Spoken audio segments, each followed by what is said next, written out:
Assalamualaikum warahmatullahi ta'ala wabarakatuh. Salam sejahtera untuk saudaraku semuanya. Salam dari saya, Ki Sabrang Alam. Di kesempatan kali ini, seperti biasanya saya ditamoni. Kaya wong penting ya ditamoni. Saudara kita, monggo kan. Baik, terima kasih. Assalamualaikum warahmatullahi wabarakatuh. Waalaikumsalam warahmatullahi ta'ala wabarakatuh. Apa kabar Ki Sabrang Alam? Alhamdulillah dalam keadaan baik. Ya, alhamdulillah. Nah, kali ini saya mau bertanya urusan spiritual asmara yang erat dengan rumah tangga. Di rumah tangga itu ada bermacam-macam warna. Kali ini adalah rumah tangga yang LDR, khususnya LDR. Jadi gimana, apakah Ki Sabrang ada nasihat atau wejangan untuk pasangan-pasangan yang LDR agar hubungan rumah tangganya tetap manis, tetap indah, itu bagaimana? Ya, yang pertama, hubungan seseorang bisa menjadi manis, bisa menjadi tentrem, bisa menjadi ayem. Itu pusatnya di pikiran. Ketika pikiran kita bisa memikirkan hal-hal yang positif, bisa berhusnuzon sama Gusti Allah, dalam hal ini tidak akan menjadikan resah dan lainnya. Jadi kunci yang utama yaitu menikmati hidup masing-masing. Jadi ketika pasangannya ini ternyata mohon maaf kerja di Semarang, kerja di luar kota dan lainnya, ya nikmati masalah pekerjaannya. Kemudian sang istri kok ternyata berada di Jepara, ya nikmati sebagai ibu rumah tangga. Sebagai ibu rumah tangga yang mengasuh anaknya yang lucu, yang ganteng, yang cantik, itu pokoknya dinikmati. Jangan ngeresulo, jangan semacam apa ya, pokoknya ada orang yang mengomongkan hal yang buruk-buruk itu pokoknya ditompocok. Bojone muko nggon kono medok ngene-ngene. Jangan dengarkan hal tersebut. Itu omongan orang, jika tidak kita saring berbahaya. Jadi hal yang pertama dijalankan, menikmati hidup masing-masing. Baik. Nah, kemudian jika pasangan itu sudah menikmati, sudah enjoy dengan hidupnya, apakah dengan demikian itu bisa memberikan ketenangan atau hanya sekedar munafik bohong belaka terhadap dirinya, itu bagaimana? Oh gitu, begini. Untuk hal pertama itu tujuannya untuk ketenangan batin dahulu. Hatinya biar tenang dahulu, karena ketika hatinya memikirkan hal-hal yang buruk, ingat apa yang kamu pikirkan hal tersebut yang akan terjadi. Jadinya pikirannya aneh-aneh. Makanya ketika ada keresahan, langsung hubungi pasangannya saja, langsung telepon. Ya, lagi ngapain ya? Mah lagi ngapain? Video callan. Nggak masalah, nanti dianggap terlalu posesif dan lainnya ya. Jangan keseringan agar tidak terlalu posesif. Jadi setidaknya 1 hari 3 kali kayak orang minum obat lah. Baik, terima kasih.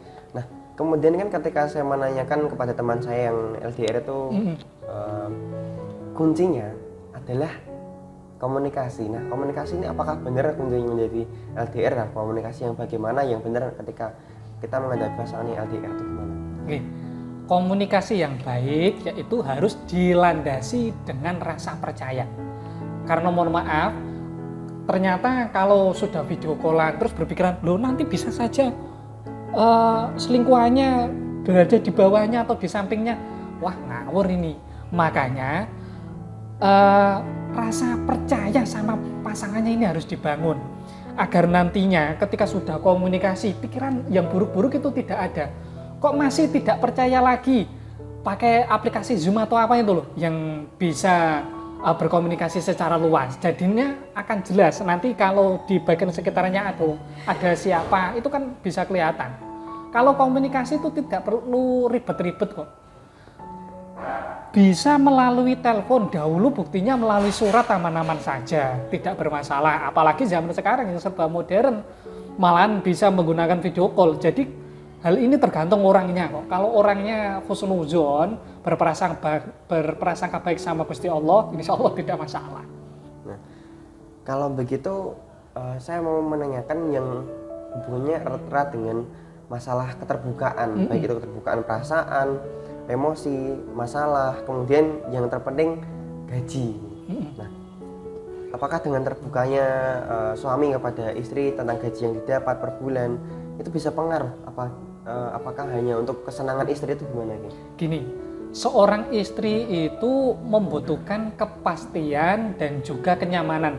Karena mohon maaf, istri itu tidak bisa diajak berpikir begini, kamu akan mencintaiku walaupun aku dalam keadaan sakit dan lainnya. Itu nggak bisa, ngawur, aneh itu.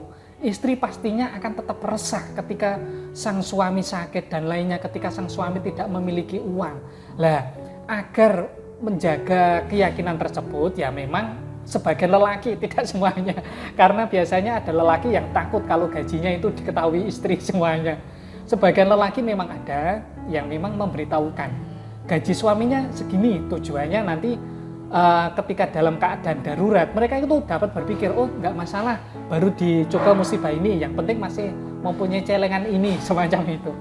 Baik, jadi masalah gaji ini pengaruh ya, karena saya tuh berpikir kalau misalnya suami nggak terbuka dengan istri tentang gaji, nanti gajinya nggak tahu dikemanakan, apakah diberikan kepada selingkuhannya atau bagaimana. Nah, apakah ini gaji pengaruh gimana gitu? Kalau pengaruh menurut saya tidak, selama dalam keuangan ini ada keterbukaan. Soalnya tidak semua lelaki bisa memberitahukan gajinya, mohon maaf contohnya gajinya tiap bulannya 7 juta ya. Kemudian mengatakan gaji saya 7 juta, itu tidak semua lelaki. Karena lelaki kan pastinya membutuhkan hiburan lain, mohon maaf, hiburan yang positif ya, dalam artian membeli mainan hobinya.